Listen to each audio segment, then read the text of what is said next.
আমি ডিরেক্টর হতে চাই বাবা। অবশ্যই তুই ডিরেক্টর হবি, কিন্তু 1 নম্বর ডিরেক্টর হতে হবে। বস দেখেছিলেন? হ্যাঁ, নতুন কোনো কনসেপ্ট মাথায় এলো? কনসেপ্ট বস, আপনি যে ওই গতবার বললেন যে আমি যেন এই কনসেপ্টটা নিয়ে আর না ভাবি, আপনি অন্য কাউকে দিয়ে দিবেন, সেজন্য আর তো কিছু ভাবিনি। আমি বললাম আর আপনি বিশ্বাস করলেন? হ্যাঁ, আরে আপনাদের এই জেনারেশনে হয়েছেটা কি বলেন তো? কোনো রকম একটা ফাঁক ফোকর খোঁজেন কিভাবে একটা ফাঁকি দেওয়া যায়। এই, আপনি কি আমার অফিসের শোপিস যে প্রতিদিন একবার করে মুছবো আর রেখে দেবো আর মাস মাস বেতন দেবো? শোনেন, একটা কথা মাথায় রাখবেন, অফিসে কিন্তু ঝুরঝুর করে লোকের চাকরি খেয়ে ফেলছি। সাবধান, যারা কাজের না তাদের কিন্তু আমি একদম ঝুরঝুর করে চাকরি থেকে আউট করে দিচ্ছি। আপনিও কেয়ারফুল থাকেন, কেয়ারফুল থাকেন। জি বস। আচ্ছা, আমার ওই এপিএস মেয়েটা ইশিকা কেমন, কাজ কামে কেমন, ভালো না? ভালো, অনেক ভালো বস। গুড। ওর কাছ থেকে কাজ কাম কি করে শিখতে হয় ওর কাছে শিখে নেবেন, ভালো কাজ পারে। ওর একটা সমস্যা আছে, মনে রাখতে পারে না। অবশ্য মনে না রাখতে পারলে কিছু যায় আসে না, যেগুলো প্রয়োজনীয় জিনিস, যেগুলো প্রয়োজনীয় কাজ, সেগুলো মনে রাখতে পারলেই হয়। হ্যাঁ, ওর কাছে শিখে নেবেন। জি বস, একটু আগে দেখা হয়েছিল, অনেক কিছু শিখে নিয়েছি।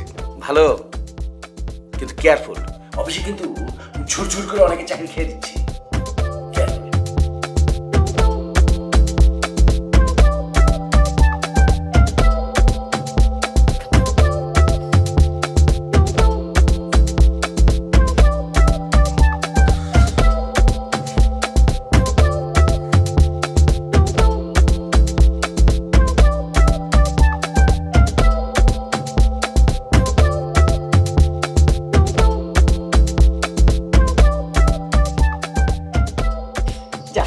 ঘরে গিয়ে হাত মুখ ধুয়ে ফ্রেশ হয়ে নে, আমি তো চা দিচ্ছি।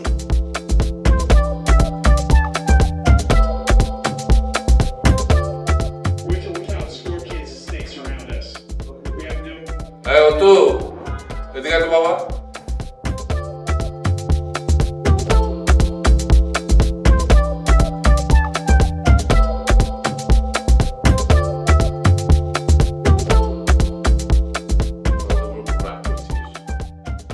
রাগ করিস না বাবা।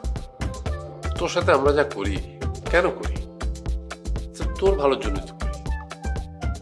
তুই যদি একটা ভালো কিছু করিস, সেটা তো আমাদেরই ভালো লাগবে, তাই না? বাবা, এখন থেকে তোমরা যা বলবো আমি শুনবো। না, এখানে হাত রাখ, ওইখানকার কথা শোন। তোর মন কি বলছে, কোনটা তোর ভালো লাগবে তুই সেটা কর। কিন্তু হ্যাঁ, যেটা করবি সেটাতে তোকে 1 নম্বর হতে হবে। তুই যদি মাস্তানি করিস, তোকে 1 নম্বর মাস্তান হতে হবে। ইতিহাস কোনোদিন 2 নম্বর 3 নম্বরকে মনে রাখে না, সবসময় 1 নম্বরকে মনে রাখে। আমি ডিরেক্টর হতে চাই বাবা।